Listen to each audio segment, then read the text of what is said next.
इमरान साहब, 9 मई केसेस के फैसले आ रहे हैं, आम लोगों को सज़ाएं हो रही हैं।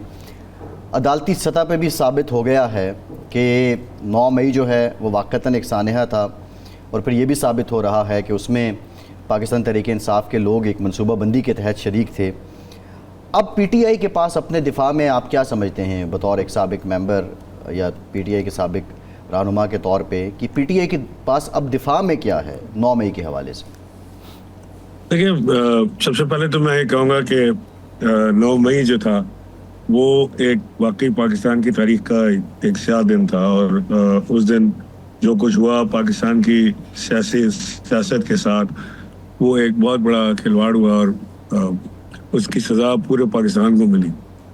अब खान साहब का ये कहना है कि 9 मई की CCTV फुटेज लाएं और उस CCTV फुटेज के हवाले से जो नताइज निकलते हैं अदालत में पेश करें, और जो लोग मुलविस हैं उनको सजा करार वाकई सजा दें। अब जो सजाएं हुई हैं, जैसे बेगम यास्मीन राशिद की जो वीडियो थी, हमने जो देखा है आपकी TV चैनल्स पे, जो वो बारहा लोगों को मना कर रही है कि उस तरफ नहीं जाना, और जाहिर है कि जो हमारी इस्टेब्लिशमेंट है उसका ये सवाल है कि जी उस तरफ गए क्यों थे, जब आप एक मॉब को वहाँ ले जाएंगे तो वहाँ वो अनकंट्रोलेबल हो जाते हैं। तो बहरहाल अब फैसले उसके आना शुरू हुए हैं, और ये जो अदालतें हैं ये तब से इस मामले को लटकाए हुए हैं। तो अब ये हाई कोर्ट या सुप्रीम कोर्ट की तरफ मामला जाएगा और वहाँ से इंसाफ मिलने की उम्मीद है दोनों पार्टियों को। और ज़्यादातर मैं समझ रहा हूँ कि जो फैसले नीचे वाली अदालतों से आ रहे हैं ये इंसाफ पर मबनी फैसले नहीं है, ये ज़ाती है। किसी सियासी जमात को डिसबैन करना, किसी सियासी जमात से उसका निशान छीन लेना, किसी सियासी जमात को जदोकोब करना, ये ज़ाती है। अगर 9 मई के मामलात में जो भी मुलविस है उसे बाकी सज़ा मिलनी चाहिए। मैं इसका बिल्कुल ये बात बिल्कुल बबांग दौल में कहना चाहता हूँ कि कोई भी सियासी जमात, कहा वो पीपल्स पार्टी हो, PMLN हो, PTI हो, वो इस्टेब्लिशमेंट से टकराने के चक्कर के अंदर वो पाकिस्तान को नुकसान पहुंचाना शुरू कर देते हैं, तो वो वहाँ से नहीं। इमरान साहब बात मुहिम ये है, अब आप जो बात कर रहे हैं वो क्लियर नहीं है, इसमें एक मजीद अभाम पैदा हो रहा है। सवाल ये है, आपने कहा सियासत के साथ खिलवाड़ हुआ, अब जो आप बात कर रहे हैं उसका मतलब ये है कि रियासत के साथ खिलवाड़ हुआ। आप क्या समझते हैं कि 9 मई वाक़तन रियासत के साथ खिलवाड़ हुआ, पाकिस्तान तहरीक इंसाफ इस पे गलत थी, ये पाकिस्तान तहरीक इंसाफ से गलती हो गई और ये सज़ाएँ दुरुस्त हैं, ये समझते हैं, या आप समझते हैं कि उसमें PTI गलत नहीं थी, वो हो गया और ये सज़ाएँ गलत हैं? नहीं, मैं तो ये देखें, ये तो ब्लैक एंड वाइट कहना तो बड़ा मुश्किल काम है। मैं तो इस बात का बार बार जिक्र कर चुका हूँ, आपके प्रोग्राम में भी बता देता हूँ कि मेरे सामने तो कभी इस चीज़ की कोई प्लानिंग नहीं हुई कि 9 मई को क्या करना है या 9 मई को कहीं जाके ये अटैक करना है। लेकिन ये कोऑर्डिनेटेड जो एफर्ट थी कि हर जगह से वो एस्टेब्लिशमेंट के ऊपर ही गए सारे के सारे, उससे एक शुबा ये जाता है कि कहीं ना कहीं ये शायद मनसूबाबंदी हुई हो। लेकिन वो अभी साबित होना बाकी है कि वो हुई कि नहीं हुई। अभी तो इल्ज़ाम ही इल्ज़ाम है ना, और ये अदालतों के जो फैसले आ रहे हैं ये कोई नए नहीं है। ये जो निजी अदालत, जो निजी कह रहा हूँ, ये जो हमारी निचली अदालतें हैं, ये अदालतों में आपको पता है कि किस तरह का इंसाफ का निज़ाम चलता है। यहाँ पे आपको मालूम है कि यहाँ पे पाकिस्तान में निचली अदालतों का निज़ाम तबाह बर्बाद है। यहाँ पे जुडिशरी से इंसाफ मिलना नामुमकिन है किसी को भी।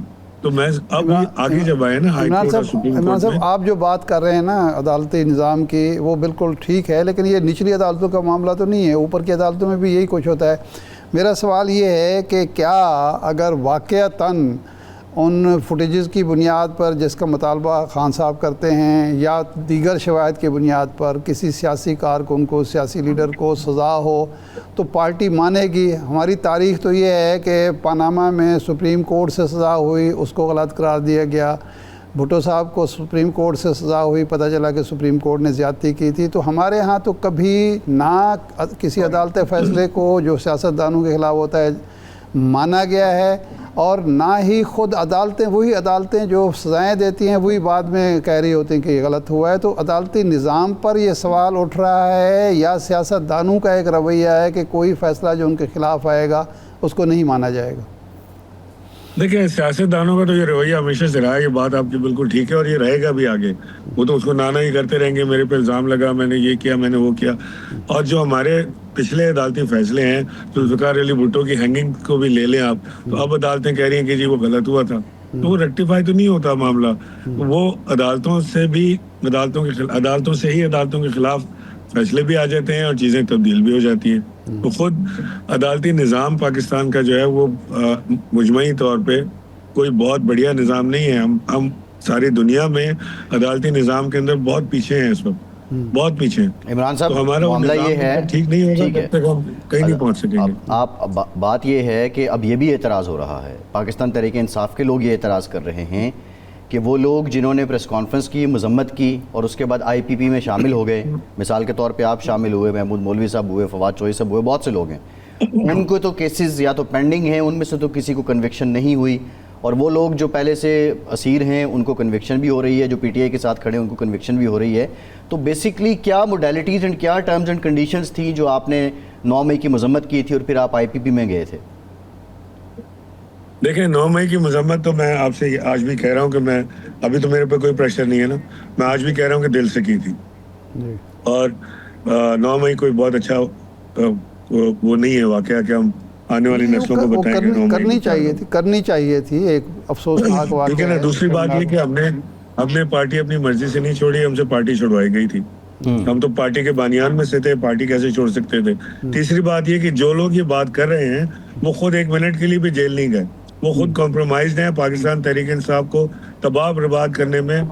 जो इस वक्त हाजिर लीडरशिप है जो जेल से बाहर है वो सरे फहरिस्त खड़े हुए हैं, या वो कॉम्प्रोमाइज हैं या डरते हैं या सियासत नहीं आती। मैं तो रोज बरोज तमाशे इनके देखता हूँ। खान साहब कह रहे हैं कि जी वो पीक करेंगे 5 तारीख को, ये कह रहे हैं 5 तारीख को जलसा करके खत्म कर देंगे। अभी इनको समझ ही नहीं आ रही कि इन्होंने करना क्या है, इन्होंने मोटरसाइकिल पर बैठना है कि रिक्शे में जाना है, इनको अभी कुछ समझ नहीं आ रही। और ना ये, या तो ये इतने भोले हैं या भोले बनते हैं।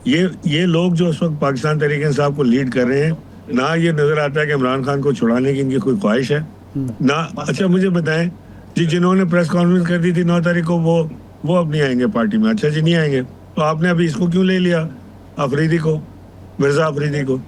ये क्या यहाँ पे कौन सा निज़ाम चल रहा है कि मैंने नोट बखा मेरा मूड बने? नहीं, उसका जवाब वो इमरान साहब वो ये देते हैं कि प्रेस कॉन्फ्रेंस मसला नहीं है, आप तो बाज़ाब्ता तौर पे बगावत करके दूसरी जमात में शामिल भी हो गए।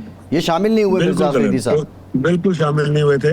हमें वहाँ ले जाया गया था, हम बैठे थे वहाँ पे और उसके बाद हम उठकर आ गए थे।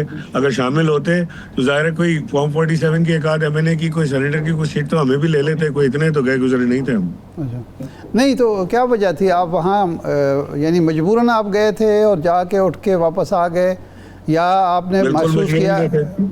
अच्छा, नहीं, बिल्कुल मजबूरन गए थे जी। अच्छा, महसूस क्या करना था, मैंने कोई पार्टी जमात चेंज कभी करने का सोचा नहीं। ये हमारी पहली और आखिरी जमात थी जिसमें हम गए थे, हमने इसके अलावा कहाँ जाना।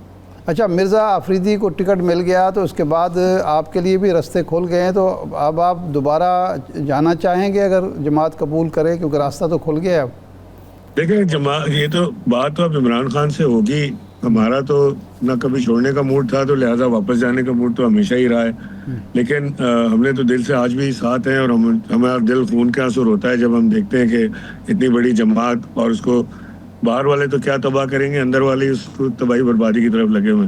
तो शायद मुमकिन है कि हम कोई मदद कर पाते हैं उसकी, लेकिन बहरहाल ये फैसला इमरान खान को करना है। वो आज करें, कल करें, ना करें, ये उनकी मर्जी है। इन लोगों से तो बात नहीं होगी हमारी।